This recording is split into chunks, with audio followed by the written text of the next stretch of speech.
США и западные страны могут помочь этому белому движению? Не считаю. Мы только сами себе можем помочь. За границей нам не поможет.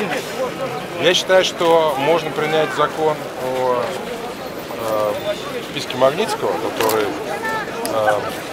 вы знаете, вводит санкции против причастных к убийству Магнитского и не только, причастных к беспределу, коррупции и так далее. Вот этот закон, если бы в Европе и в Америке был введен, он бы был полезен, потому что эти самые жулики и воры, о которых сейчас только что люди говорили, они хотят грабить Россию, но вообще-то расслабляться, отдыхать и детей посылать на Запад.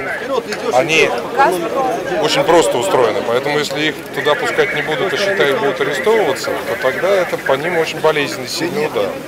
В этом смысле это будет помощь.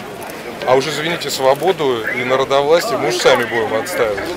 Если мы на это не годимся, значит мы ее не заслуживаем. Вот все. Мы ее отстаиваем. Борис, Сергей Лойко, Лос-Анджелес.